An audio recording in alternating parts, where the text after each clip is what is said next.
Every day, every single day, things are happening in the world of deals and deal makers. And there's never enough time to keep up with every company, transaction, announcement, or whatever. It's just exhausting. And we have a new product to help fix that. This is Axios Pro Deals, a new premium subscription product bringing you tailor-made insights like never before. For the last 5 years, Axios has helped deal professionals navigate the whole deal landscape with Pro Rata. With Axios Pro Deals, we're diving deeper into the industries that matter most to you. You just want stories on fintech? There's a newsletter for that. MedTech deals? We've got you covered. The future of retail? We'll guide you. With Axios Pro Deals, you're going to be getting all of this industry-specific insight and expert analysis at a level you simply can't get anywhere else. So if you're a venture capitalist, private equity investor, banker, trader, founder, executive, anyone who cares about deals, Axios Pro is what you need to help you understand what matters and why. Start your free trial today at AxiosPro.com.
Welcome aboard.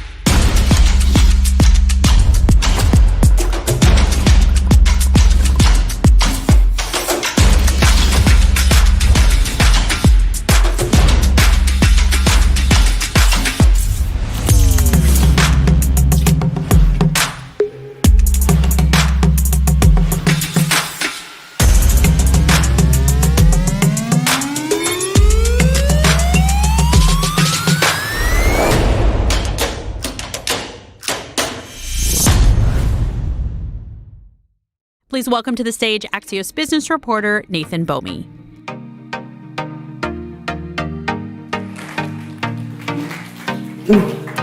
All right, thank you so much for being here early. I'm Nathan, I'm Axios closer, co-author, and business reporter here. Welcome to this event on the future of the workforce. So if you're watching online, you can, or if you want to tweet, I guess, X in person, you can post with hashtag Axios events. I'd like to introduce our first guest. He is the ranking member of the House Committee on Education and the Workforce. Please welcome Virginia Congressman Bobby Scott.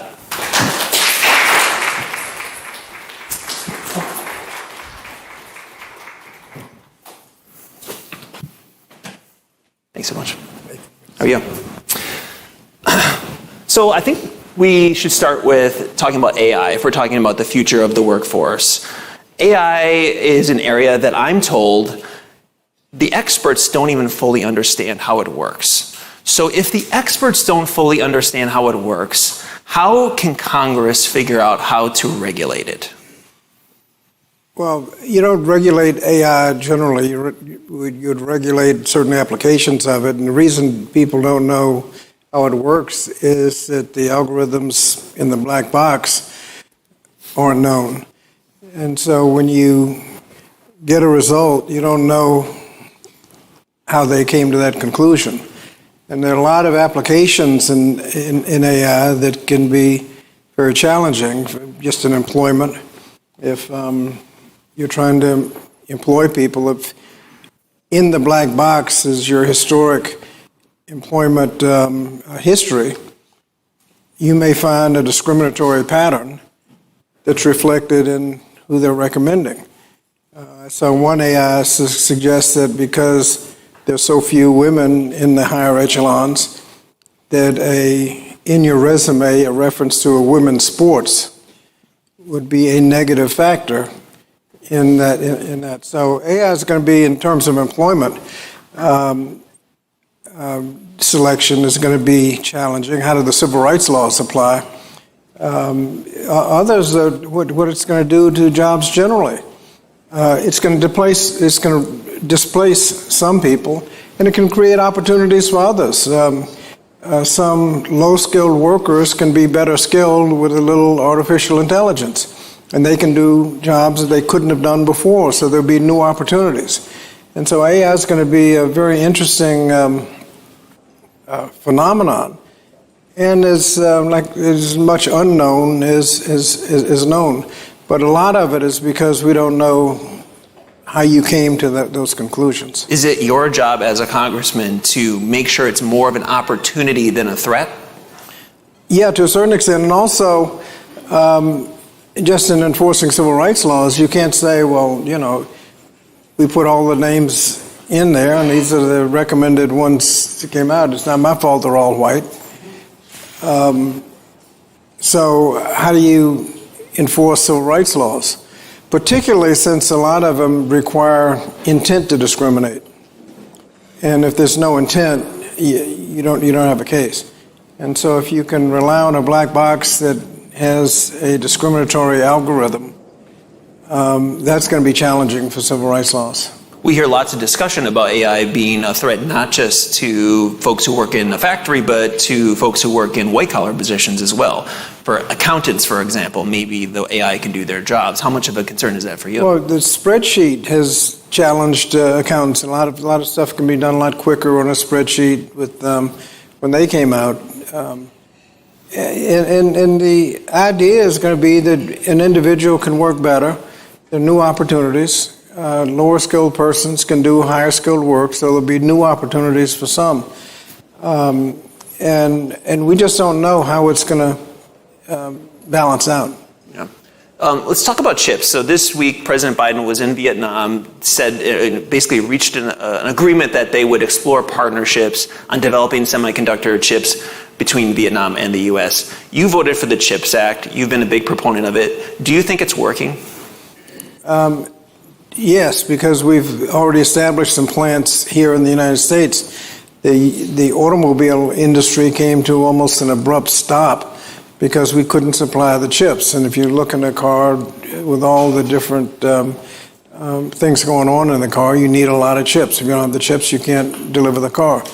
And so we have to have a reliable source of chips, and that's what the purpose of the CHIPS Act. And I think it's going to take some time to get going. You can't decide, I think I'll have a factory and tomorrow afternoon have some chips. It's going to take some time, but I think we're certainly going in the right direction. Well, especially because these plants actually specifically take a lot of time to build. To your point, it feels like we're in a race with China over semiconductor manufacturing because of concerns about security in Taiwan. Do you feel like the tension is escalating there and that the need to move fast is accelerating? Well, I think we have an economic reason to want to have a domestic production of our chips. The international situation, particularly with Taiwan, is an ongoing concern. Yeah. Let's talk about the hybrid workforce. There's a lot of tension in this town specifically right now over the hybrid workforce and the federal government's workforce. A lot of people still working remotely. Are you okay with that, or do you feel like people need to get back to the office in Washington now? I think there's a lot to be said about actually working together collaboratively. If you're working, you can get some tasks done individually at home, but the collaborative working together does not take place unless you're actually there. Different jobs have different requirements. When we had COVID-19, people figured out that they could work at home. And trying to get them back to work has been a challenge because some says, well, I get another job where I can stay at home. You've got child care challenges and just the convenience of not having to commute has been a favorable factor. And so trying to get people to come back to work has been a challenge. And if you're not offering some meaningful amount of telework, your job offering is not as attractive as some others. And so that's something that's got to be worked out. I don't think there's any magical formula. Some can be done easily at home. And if they can be done at home locally, I mean, you can work anywhere. You don't have to live in Washington, D.C. to have a Washington, D.C. job. You can be in a vacation home. And that's interesting, too, because there's been so many discussions over the years about should we move some aspects of the federal workforce away from Washington, D.C. Obviously, there's a lot of federal jobs elsewhere, but to move more departments elsewhere, is that a way to maybe diversify the federal workforce to allow people to work outside of Washington, D.C.? Well, I think you've got to be careful because you have to have a collaboration, people working together. It's kind of hard to run a government where people are all over the place, and that's the collaborative effect. And that's just got to work itself out. Yeah. You mentioned childcare a moment ago. That's a big passion of yours. So with the federal stimulus money running out, the Century Foundation reported last week that 70,000 childcare centers could close as a result of that funding drying up, which would leave 3.2 million children without care. Should the United States government be in the position of funding childcare permanently? It's not only the 3 million children without care, it's 3 million parents can't go to work. And businesses that don't have employees. We are in the process of introducing legislation now to continue that fund. A lot of child care centers would have gone out of business if we hadn't had the stabilization fund. And the problem with child care is that the arithmetic is such that most families really can't afford it without some kind of subsidy. I mean, if you particularly for infants, you have a 4-to-1 ratio, so each child has to pay 1/4 of the teacher's salary, plus overhead and everything else. But if the teacher is making what the worker is making, that's 1/4 of your salary just in child care. If you have one child, if you have 2 children, the arithmetic gets even worse. And so without some kind of subsidy, it's hard to provide quality child care that parents can afford. And so they're all on a thin margin. And with any kind of reversal, like a pandemic, businesses are at risk of going under. And that's why the subsidies were so important. We essentially saved the industry. And a lot of businesses were able to stay afloat because of that. And we want to continue that so that the service is still there. A lot of people can't go to work without child care. And so if we're going to have a full, robust workforce, we have to have that child care. So the subsidies you think should go to the child care centers, not necessarily to the parents to help them pay for it? Well, both. Okay. Both. I mean, you have to have the business there, but the parents need help in paying it. Okay. So we're here talking about the workforce. There's a big fight going on right now between the UAW and the Detroit 3 automakers. Now, I'm from Michigan. I used to cover General Motors for the Detroit Free Press. Like, my biggest accomplishment ever was doing that without knowing how to drive a stick shift. So, so which most millennials don't know how to do, so I don't feel too bad about that. But the deadline is tomorrow night for the contracts between the Detroit 3 and the UAW, and it does not look good. We could see a strike from all 3 automakers, which has never happened before. The president says he thinks that they'll get a deal done. The analysts don't seem to agree. Do you share his optimism? Well, I haven't been privy to the negotiations. I do know that they're far apart. And one of the problems is the inflation has eroded from the last time. So you got to have a significant increase just to make up for inflation. And then you're looking forward. I don't know if they're going to be able to come together or not. Everybody certainly hopes they do. But they can't agree to something that's totally unworkable. And we had 1 year 8% inflation just to keep even. That's 8% right there. And so you have the salary level, inflation adjusted, and you have a lot of other considerations in the automobile industry. You're shifting from gas-powered to electric.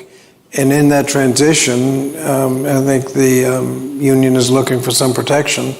And I don't think that's unreasonable. And I just hope they come to some agreement.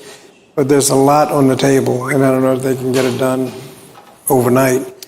But and a strike hurts everybody. But I mean, it's only real power the worker has. And and that's why union members make more than non-union members, because they can negotiate their pay. Well, the newly elected president of the UAW, Shawn Fain, who's taken a very aggressive position, has called for a 40% wage increase. I think his latest now is he's saying 36%. Do you think that's reasonable? I'm not going to get into the details, but I think a significant increase would be justified, because you're talking about inflation adjusted from the last contract. Taken into consideration, inflation was a lot worse than anybody had predicted when the last contract was done. And so an increase more than the normal expectation would not be unreasonable. We only have a couple minutes left. You recently partnered with Senator Bernie Sanders to propose an increase to the federal minimum wage. Now, there's been some coverage out there in the last year or so that maybe we don't need to be that concerned about this because the private sector seems to be taking care of it. Walmart's paying $15 an hour. Why is it necessary? Well, there ought to be some minimum, a national minimum. Certainly in some areas it's going to be more. But the fact is, if you don't have a minimum, some people are going to get forced to accept wages that are totally unworkable. At the federal minimum wage now, there's no county in the United States where a family can work, where a person working full-time at the minimum wage, 40 hours a week minimum wage, can afford a modest two-bedroom apartment. No county in the United States. So you know that's not right. So there has to be some increase, and there hadn't been any increase in over a decade. It's about time. We need to make sure that workers, one way to make the minimum wage meaningless to a lot of workers is to make sure they have job skills that let them get paid higher than the minimum wage. And that's why we're focused on a lot of job training, making sure that people have access to job training, making sure the funding is there so that people can upgrade their skills and get the better jobs. All right, so at Axios, we always like to end with one fun thing. We're sitting here on the wharf, lots of water, I see all these boats. You're a member of the Congressional Shipbuilding Caucus. Now, what do you do there? Do you build ships, like model boats and that sort of thing? The 3rd District of Virginia is in Southeast Virginia, Newport News Shipbuilding. It's the only place you can build a nuclear aircraft carrier, and one of the 2 places you can build a nuclear powered submarine. And so we have a lot of shipbuilding and repair yards in and around both shipyards. You have a public yard, Norfolk Naval Shipyard. And so there's a lot of shipbuilding going on. It's one of the reasons we need the job training, because the welders, ship fitters, and things like that are hard to find. And so the Shipbuilding Caucus is there to make sure that this industry can thrive. See, I was hoping for the model boats, but all right, Congressman Bobby Scott, thank you so much for joining us. Thank you.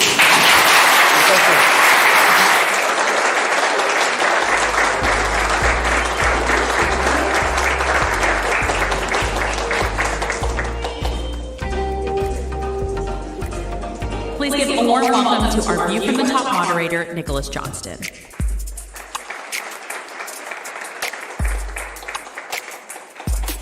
Good morning, everyone. I'm Nicholas Johnston. I'm the publisher of Axios. Nothing we do at Axios would be possible without the support of our partners, the investments we make in journalism, glorious events like this, all the free snacks that are floating around. So a huge, huge thanks to the Business Roundtable for making this morning possible. And so for a View from the Top segment, I want to bring up to the stage United Airlines CEO Scott Kirby, who is also the Education and Workforce Committee Chair for the Business Roundtable. Scott, welcome to Axios. Thank you.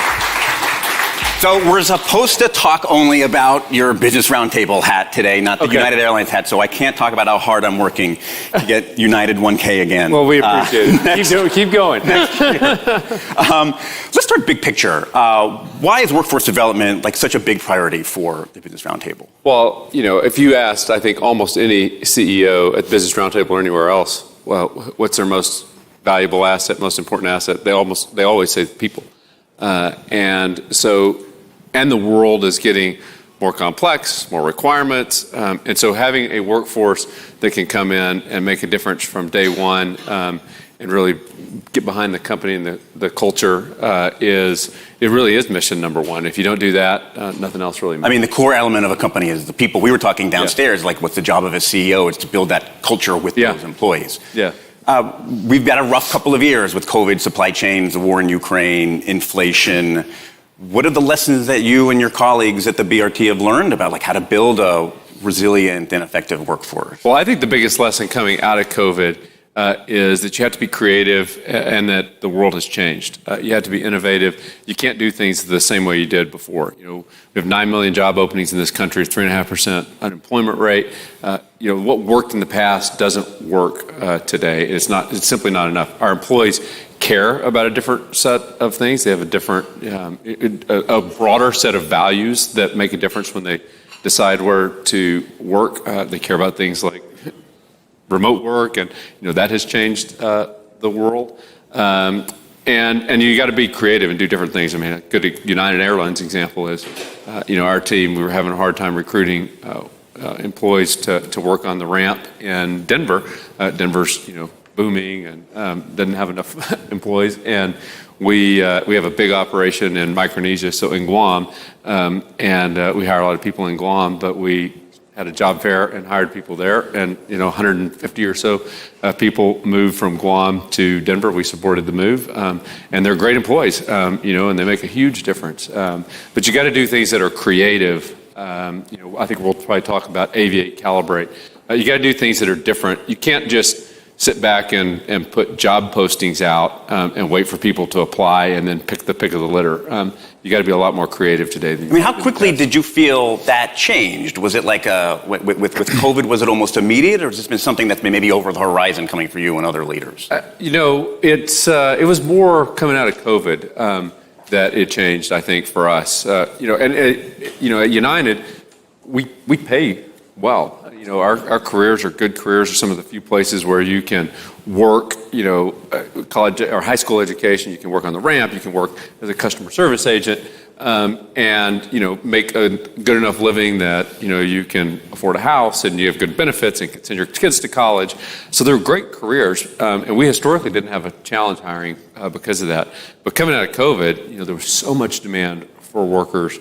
That even we, for some of those jobs, started to have a challenge. And for more highly technical jobs like pilots and mechanics, it's even worse because the workforce simply isn't available. Right. They have to be trained, and those are long paths to get trained. And so part of what changes, too, for companies is not only do you have to change how you hire and incent and recruit people, you got to get further downstream and start training the workforce, sometimes years in advance. Like to get a pilot in the United cockpit is 4 to 6 years from the time they start until they show up in the cockpit. We've got to get 4 to 6 years ahead of it. Yeah, and the training is not necessarily just something that private enterprise can do. And so the next is with perfect segue, you tee this up great for me. I love doing these events in Washington because when you pick a topic, you usually get all the people who really care about that topic here and either run the policy or think they run the policy on it. So with those folks in the room, how can the federal government help you and other business leaders? There's a critical role for the government to play, and I'll say 3 things.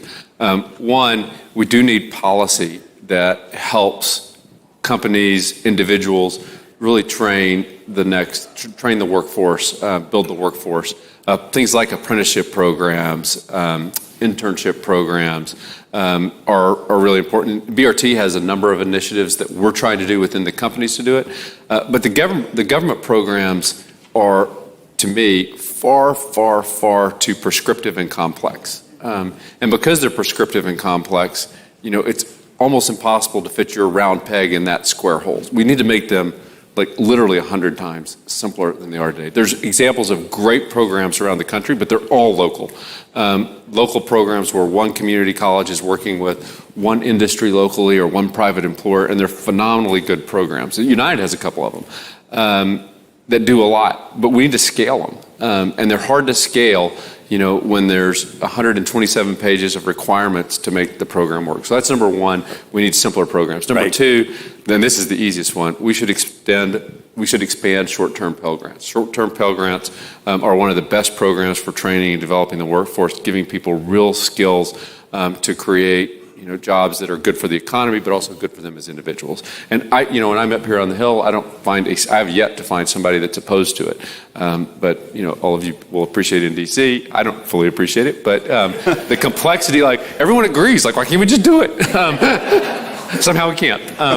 But we should get that done. And the third one, which is harder, but the third one is a longer term issue, which we're never going to be satisfied with our economy or our workforce unless we do it, which is we have to solve immigration. I know it's complicated. I know it involves the southern border. I know it's complicated, but it's a strength of this country. Almost all of us in this room are either immigrants or children of immigrants.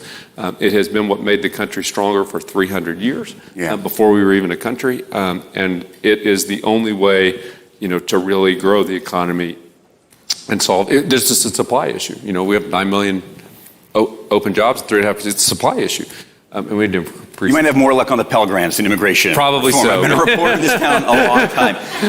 Well, then, what are the kind of public-private partnerships then, right? How can the Business Roundtable, like as a pretty extraordinary collection of business leaders, sort of draft off of what the federal government is doing or push them, perhaps? I think our responsibility is, and we're doing it, there's a number of good workplace initiative programs that we're building as companies that work together, big companies that work together as organizations to build the template for what works. And once we have that template, it becomes easier to have government policy that gets behind supporting that template. And so, we also have a role to advocate, and lobby on behalf of those programs.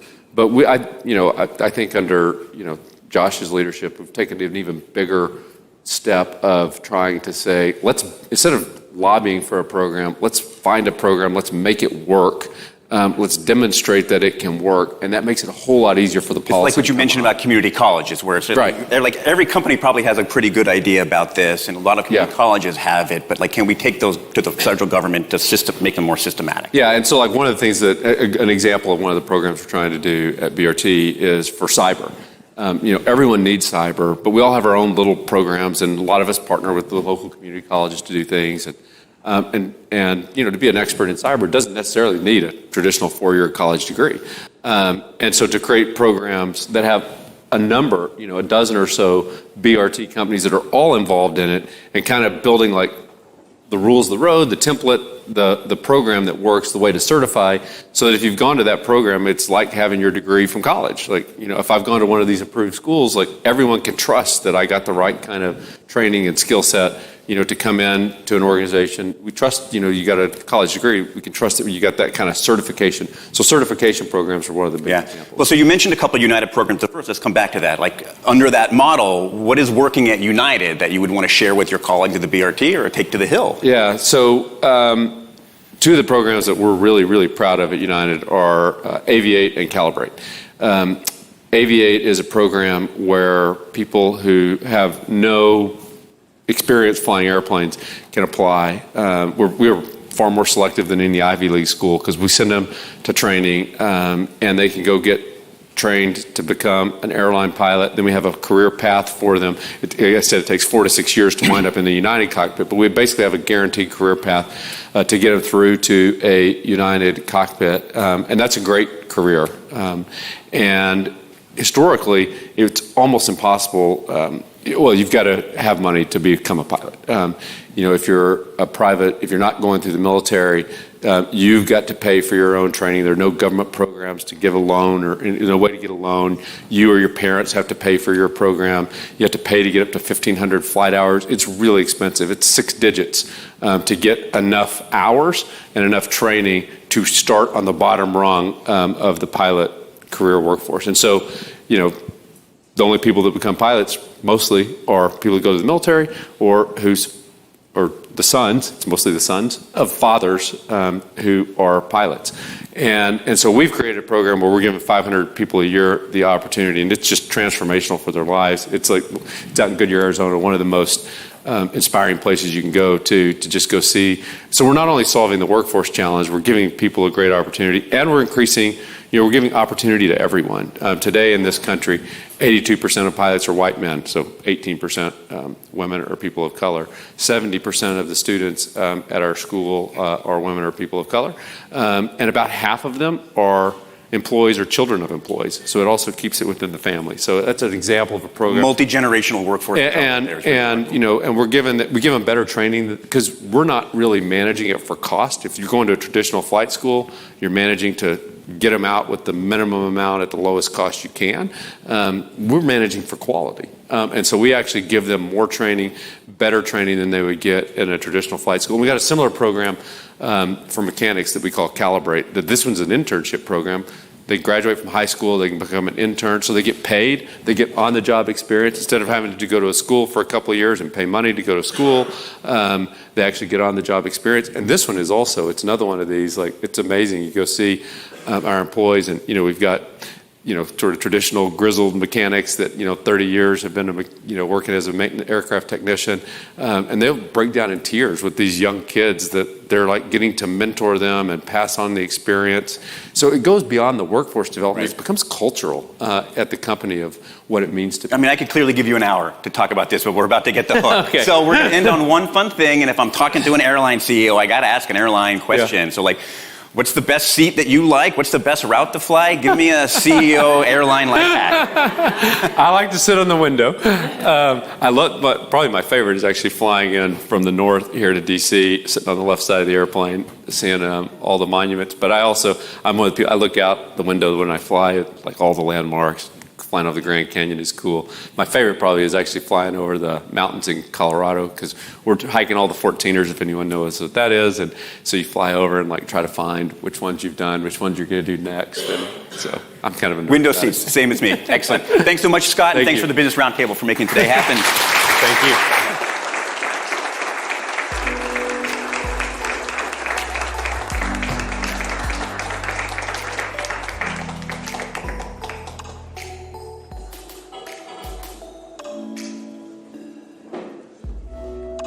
Introducing me, Axios Today host, Nyla Boody.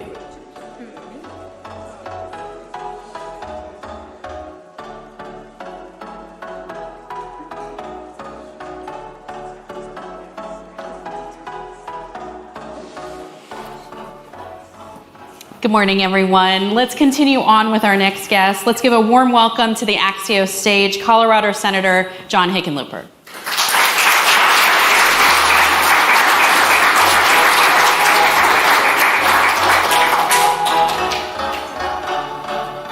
Thank you, Senator. Thanks for being here. You bet. Thanks for having me. So you have the somewhat unusual experience in Congress of not just having been a small business owner, but also having been a mayor and a governor. So you've seen a lot of sides of this issue when we're talking about workforce development. Can I start by asking how you bring your business skills to the policy side of this conversation? What are key concepts that you think other lawmakers need to know about? Well, certainly having been a small business person, you've seen the consequences of laws that are passed but have gaping loopholes or problems of implementation. So as a mayor and then as a governor, I had to deal with that, and it becomes a nightmare. It's oftentimes like what? Yeah, can you give me an example? Well, a lot of laws come without any resources for implementation. So then it comes out of Washington, and then the state passes it along to the county or to the municipality, and they're trying to do the right thing, but they don't have any resources. And I think workforce is a classic example of this, where we recognize we've got a real problem. And Scott Kirby, I think one of the best CEOs around, but they are fighting tooth and nail to get more pilots and get people trained. And yet, the workforce, we're still doing workforce in the same way, pretty much we've been doing it for the last 40 or 50 years. So while I was governor of Colorado, I took a lot of the experience of, when I was in the restaurant business, and we were always trying to figure out where's the talent, who can we hire, how can we train them in such a way that not only do they have the skills, but will they have the right values? Will they be loyal to our enterprise? Will they share our vision? Well, that's the same thing people are trying to do in government, in how we train workforce. We need to create a whole new cadre. I mean, if you look at CHIPS Plus Science Act that was passed, the Bipartisan Infrastructure Bill, the Inflation Reduction Act, there are significant resources in every one of those bills to actually make sure that we can hire the right people and train them to create the workforce. So the skills gap is also something I'm sure you've experienced firsthand. I was a labor... Are you referring to my skills? Yes, exactly. I have experienced that. That's great. I had to go from being a geologist to a bar owner to being a mayor and a governor. I was thinking more as an employer, but okay. I was a labor reporter before I became a host, and I say that because I have reported on the idea of the skills gap and employers having a hard time finding workers for basically my entire career. And this seems to be such a perennial problem in America, matching what employers want with the existing workforce. What role do you think, what specifically, when we're thinking about the workforce of 2023 and 2024, what do you see as the biggest gaps here? Well, obviously the STEM trades, let's call it, and it's not just the people that are going to write code for the internet or work towards the creation of AI or even the advanced quantum computing, but all the support staff. So as we get more AI introduced into the workplace, we need a much better level of training for what everybody understands about dealing with this digital future. I mean, this is either going to be one of the greatest opportunities in the history of the country, but at the same time, it has the potential to be one of the greatest challenges that we've ever faced, because we are not training our kids in ways to be prepared to, again, not to create code, but to be the people that are the interface between this new generation of workforce that has different demands and the actually jobs that have to be accomplished, have to be done. Some of the stuff we've been working on is the community college agriculture bill that we're working on is, for the first time, trying to fund our community colleges to provide skills through experiential training, working on the job, but also getting out ahead of the pigeonholes that we historically have had and saying, hey, people who work in rural America, in agriculture jobs or agriculture-related jobs, the demands for them to understand technology and work with technology are just as great as any jobs in the cities or suburbs.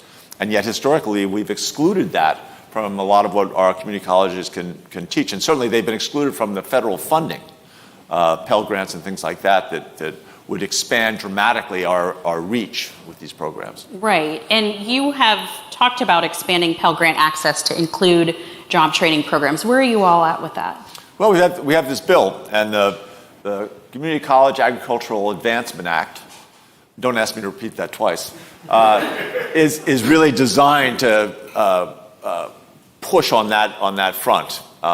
Deb Fischer, who's a Republican senator from Nebraska, Amy Klobuchar from Minnesota, Democrat, are the heads of this. But we've got several chairs of significant committees, all unified that this is important for the future of America.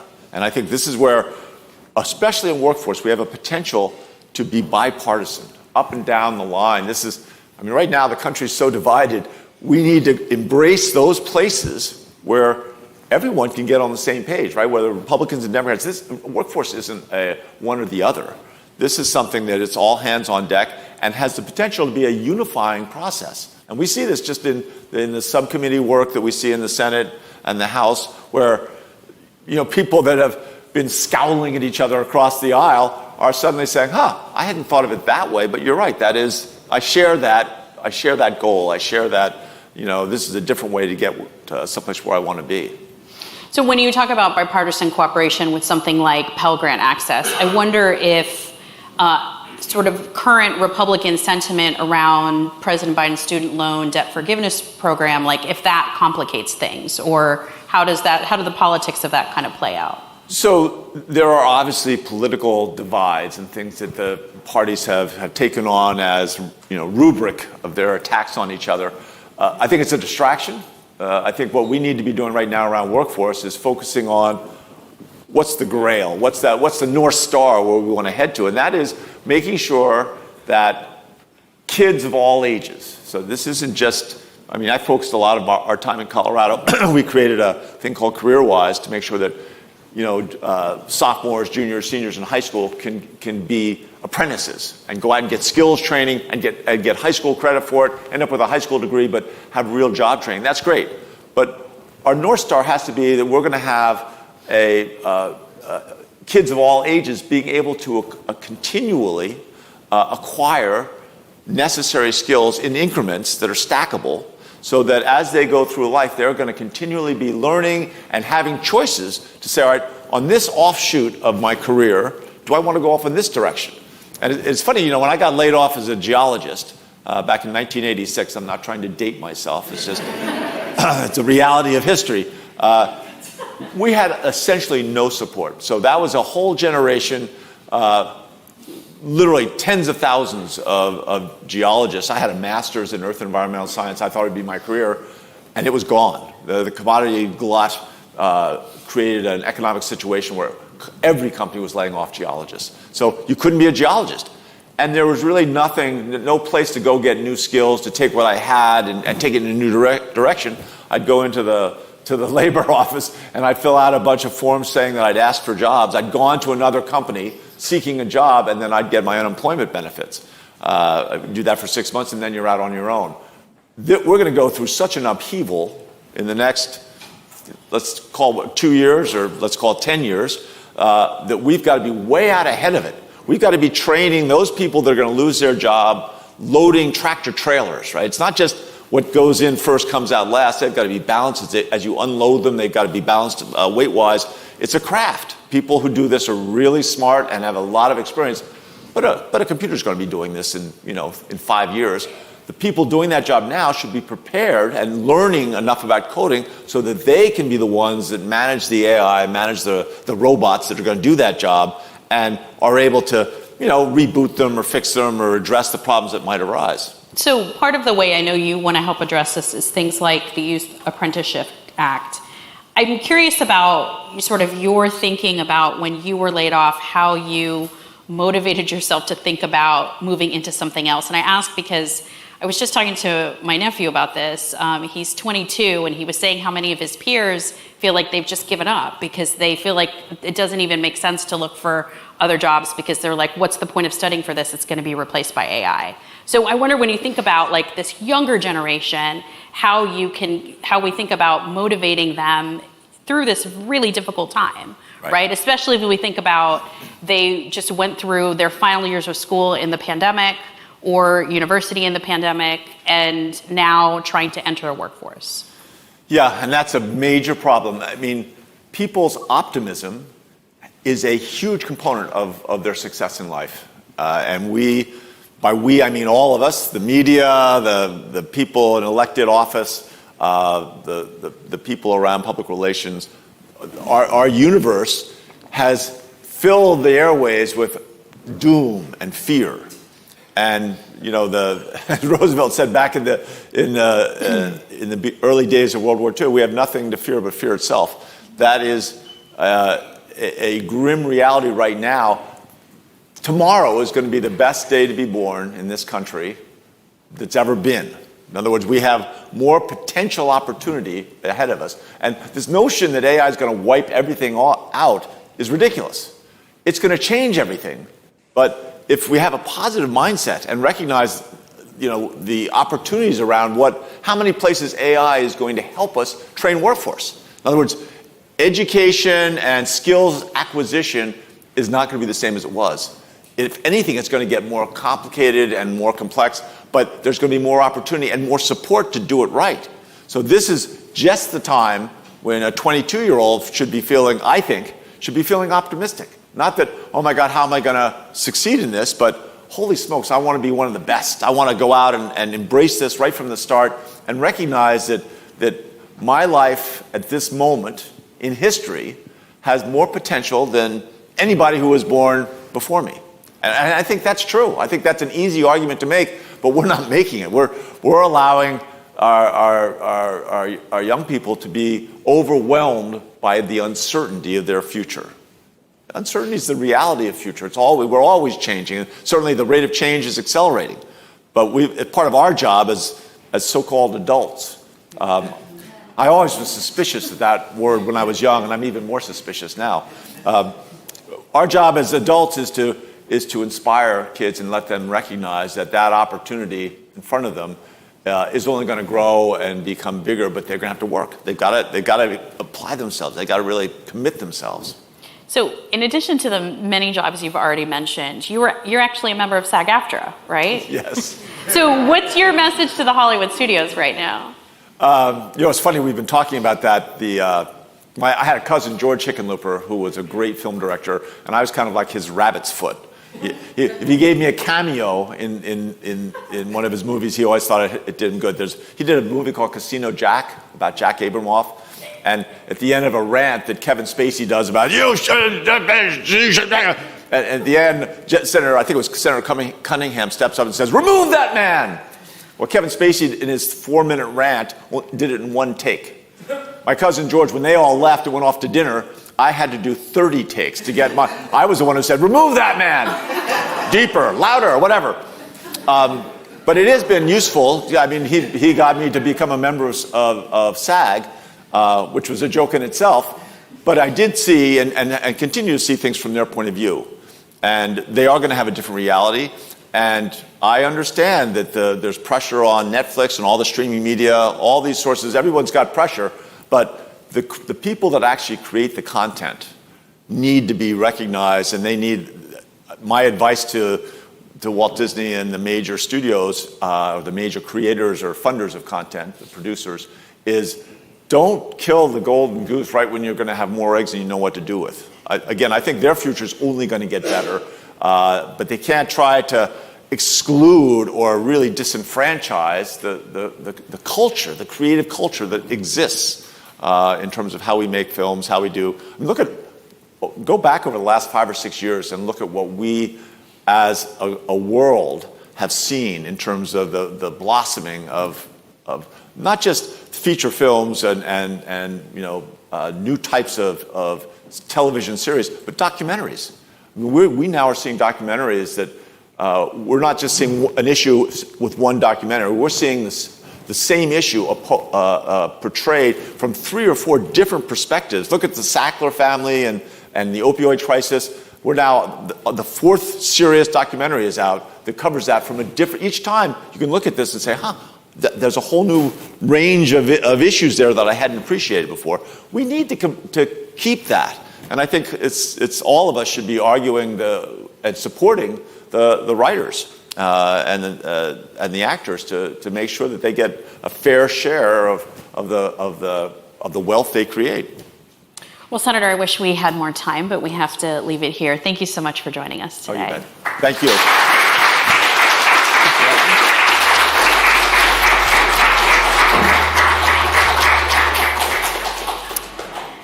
And now for our next guest and final segment of the morning, please join me in welcoming from the great state of Texas, Congressman Beth Van Duyne.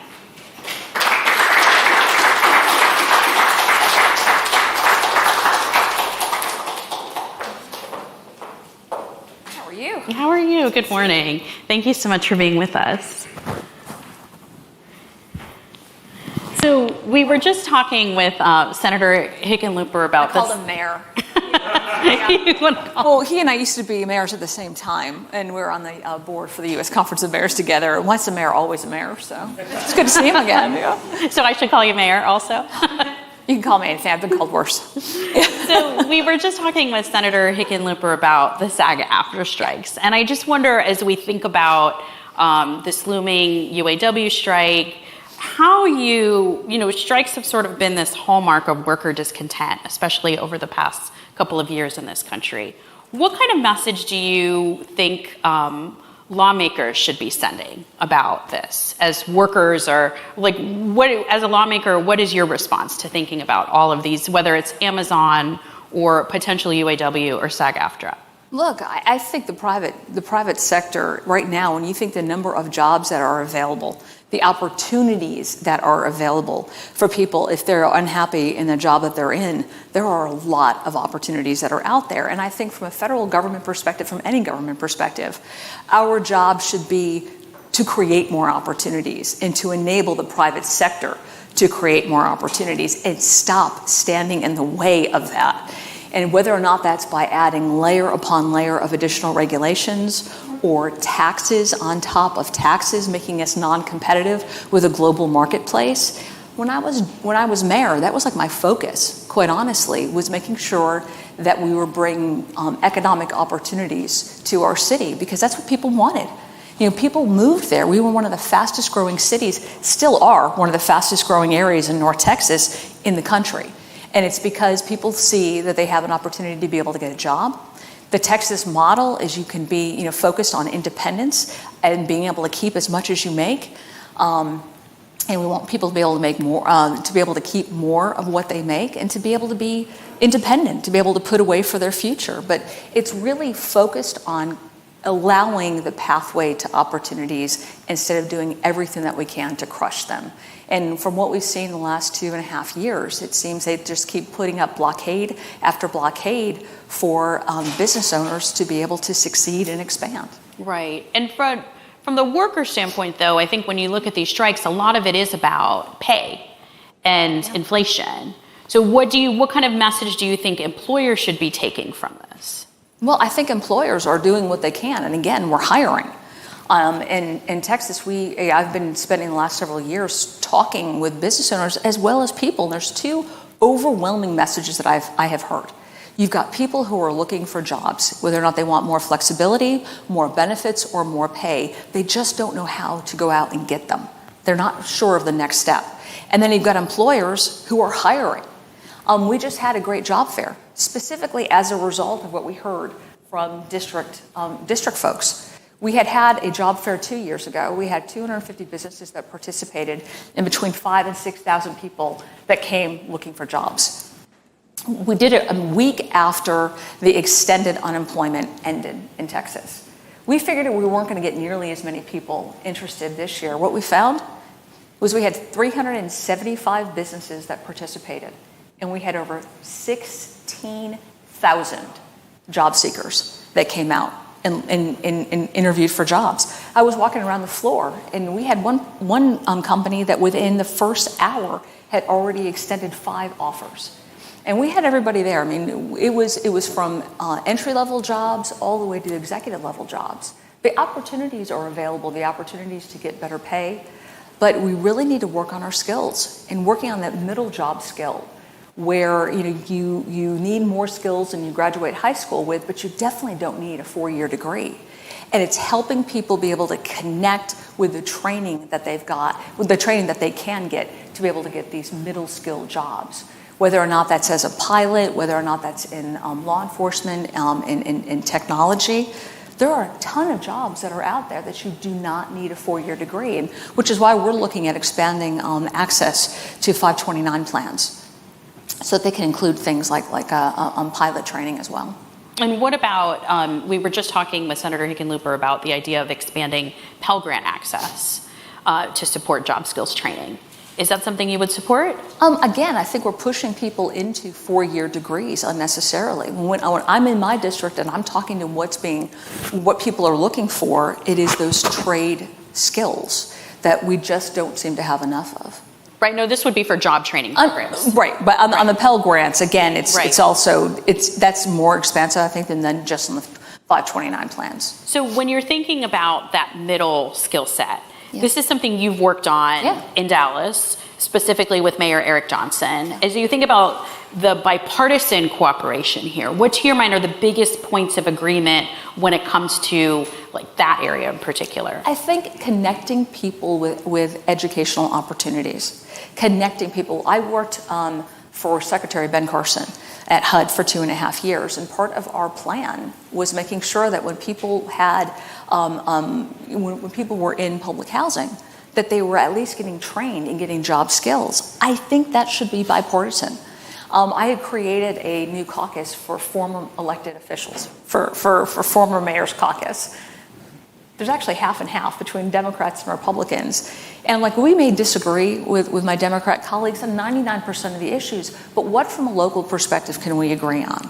Getting people the opportunity to have a job, getting them trained for that job should be part of that. And when I was at HUD, that was our focus. And I would hope that that is a continuing focus beyond, whatever administration is in there.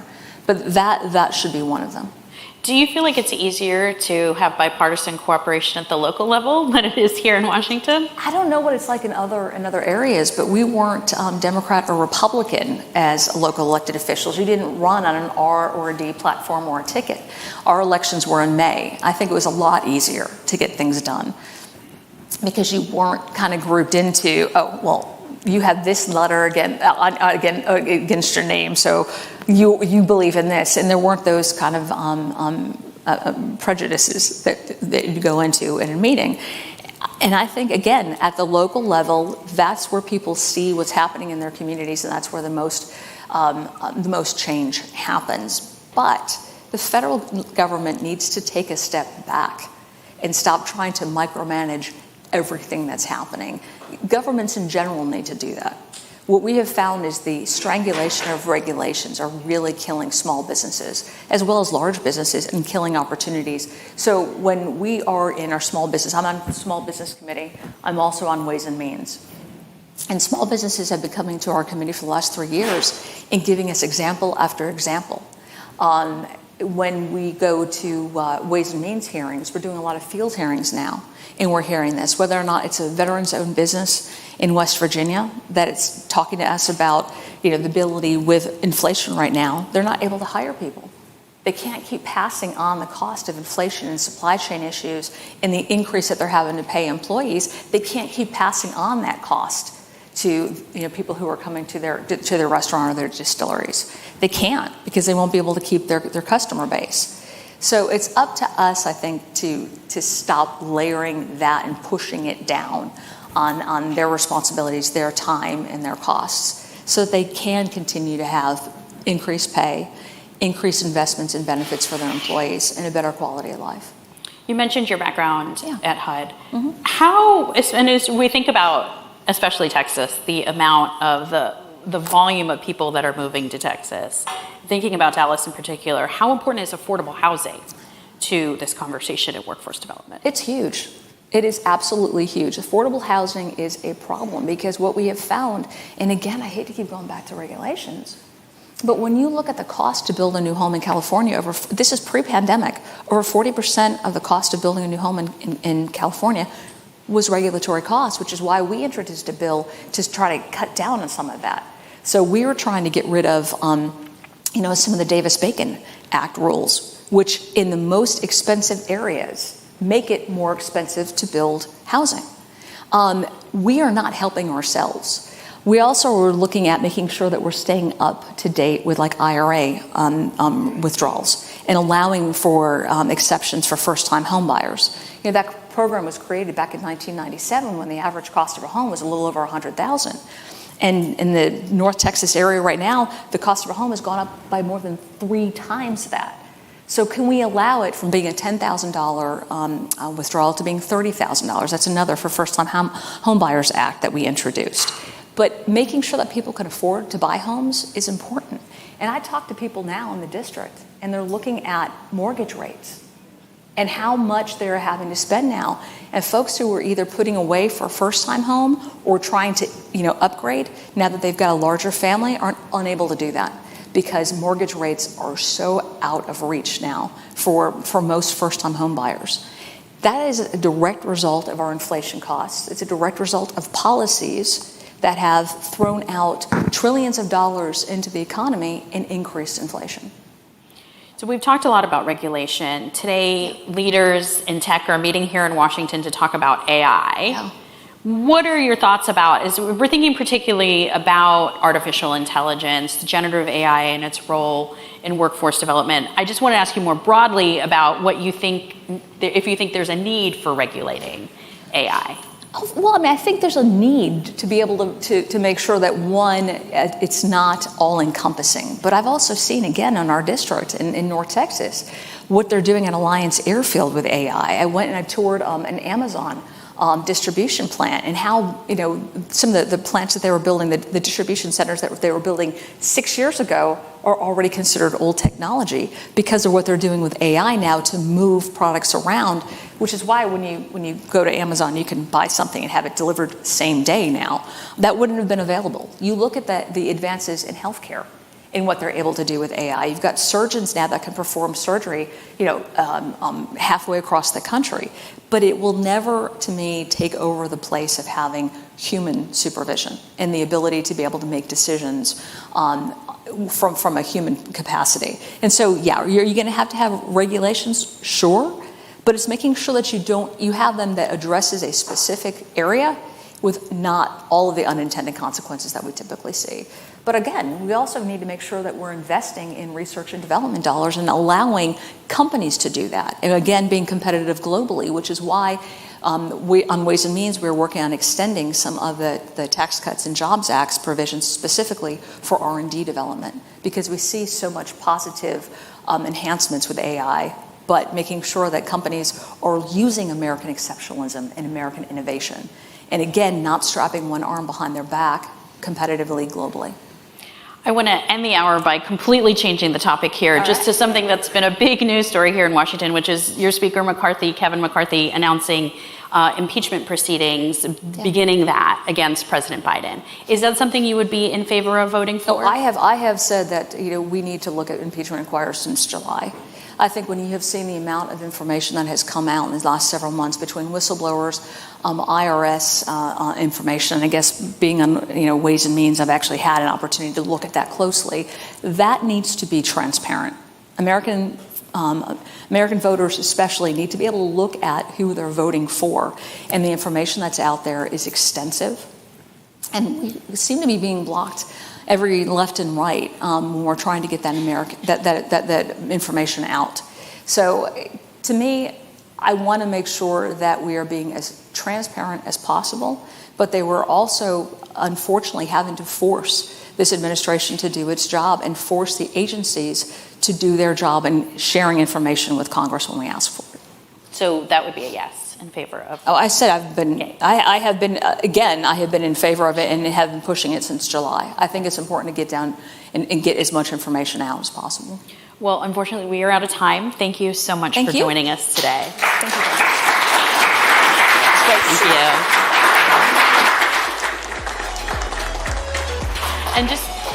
And just before we wrap, a final thank you to the Business Roundtable for making today's event possible, and to our audience for joining us in the room and online. Please be sure to subscribe to our Axios newsletters at axios.com/newsletters. Thanks, everyone. Have a great day.